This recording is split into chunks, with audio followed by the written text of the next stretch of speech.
जब से राहुल गांधी जी जाति जनगणना की बात की है और पूरे देश भर में एक वातावरण बना, इससे आर्थिक, सामाजिक, शैक्षणिक, राजनीतिक स्तर में बड़ा बदलाव आएगा इस जाति जनगणना से। और इसको लोकप्रियता को ध्यान में रखते हुए प्रधानमंत्री जी और भारत सरकार ने यू टर्न लेते हुए कैबिनेट में डिसीजन लिया कि जाति जनगणना कराई जाएगी। लेकिन वो कैबिनेट के डिसीजन है, क्योंकि इसमें काफ़ी समय और राशि लगना है।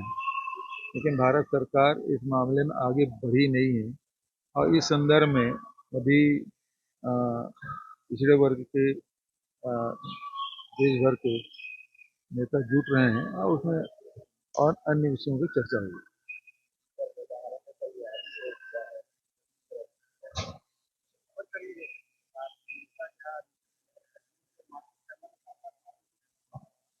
विष्णु देव साय के सुशासन में पत्रकार सुरक्षित नहीं है। यदि उनके अनुकूल कोई खबर हो तब तो बढ़िया है, वाह वाह है। लेकिन यदि व्यवस्था के खिलाफ कोई खबर कवर करने भी जाए, चलाना दूर की बात, कवरेज करने भी जाए, तो पत्रकारों पे जानलेवा हमला हो रहा है और उसे अपनी सुरक्षा के लिए संघर्ष करना पड़ रहा है। रात भर पत्रकार लोग ये मैं पत्रकार साथियों की जो साहस है उसको प्रशंसा करता हूँ।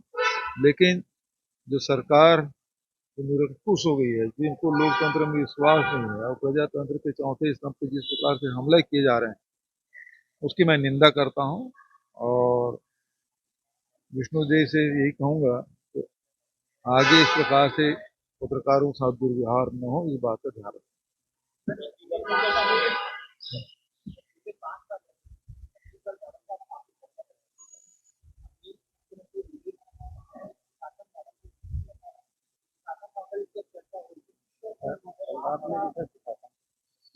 तो रात में दिख गया सुशासन कैसा चल रहा है।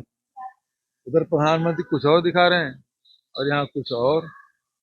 जबकि दंतेवाड़ा जिले में नक्सल पहले ही भी बहुत कम हो गया था और करीब करीब खत्म की स्थिति थी। और वहाँ जिस प्रकार से शिक्षा का प्रचार प्रसार किया, हेल्थ पे, एजुकेशन पे जो हम लोगों ने काम किया है और खासकर आर्थिक रूप से मजबूती प्रदान करने के लिए जो अनेक कार्यक्रम हम लोगों ने चलाया, उसका परिणाम है। और अब स्थिति ये है कि अब तेंदुपत्ता खरीद नहीं पा रही सरकार, आर्थिक रूप से फिर बदहाली की ओर ढकेलने का काम जिसमें सरकार करे। मनरेगा नहीं चल रहा है, तेंदुपत्ता खरीदी नहीं कर रहा है। इससे निश्चित रूप से आदिवासियों की आर्थिक स्थिति कमजोर होती है।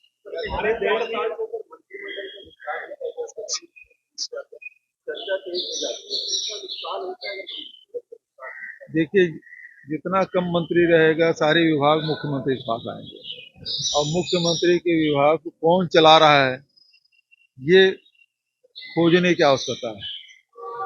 ये आखिर आज चाहे वो माइनिंग की बात हो, चाहे ट्रांसपोर्ट की बात हो, चाहे आबकारी की बात हो, चाहे शिक्षा विभाग की बात हो, सारे विभाग मुख्यमंत्री के पास हैं और इसमें कौन लोग काम कर रहे हैं ये खोजने का विषय है। मैं आपको क्लू दे रहा हूँ, तो खोजिए इसमें कि इन विभागों को कौन चला रहा है, ये देखने की बात है।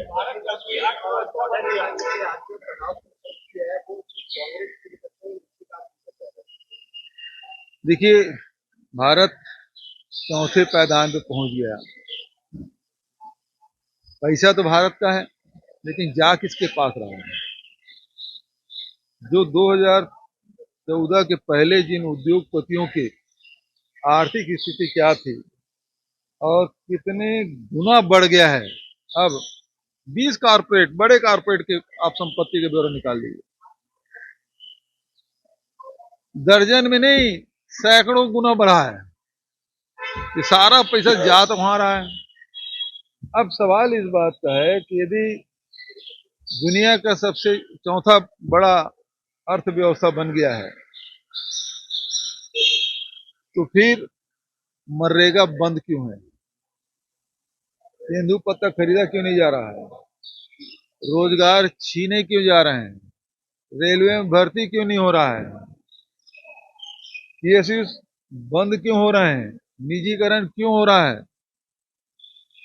अभी स्थिति ये है, जितने पीएसयू हैं और ये बड़े कारपोरेट है, दोनों संपत्ति कर लेंगे तो 16-17 लाख करोड़ होता है, और ये लोग दे रहे हैं 3 लाख, और यहाँ मिल रहा है गवर्नमेंट के जो पीएसयू है उसमें 17 लाख। कौन बढ़िया है, इसको देखने की आवश्यकता है। आज अर्थव्यवस्था चरमरा गई है। 5 किलो राशन में 80 करोड़ जनता को दे रहे हैं, ये उपलब्धि बता रही सरकार। तो ऐसे अर्थव्यवस्था जिसे आम जनता को कोई लाभ नहीं मिल पा रहा है, और आपके चीन से जापान से बढ़ गई, जापान बहुत छोटा देश है, आपकी तुलना चीन से होना चाहिए। चीन कितने गुना आपसे, आप 4 हैं, वो 19 ट्रिलियन डॉलर में है, कहीं टिक पा रहे हैं। सवाल इस बात का है। तो वही तो मैं कह रहा हूं कि लोगों की आर्थिक स्थिति क्या है। यदि पर कैपिटा इनकम यदि हिंदुस्तान के लोगों को देखें और चीन के लोगों को देखें या अमेरिका के लोगों को देखें, कई गुना अंतर है। सवाल इस बात का है।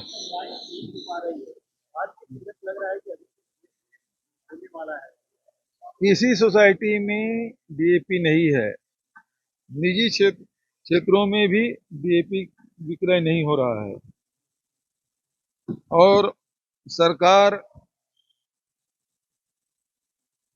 रूस और यूक्रेन की लड़ाई का जिक्र कर रहे हैं।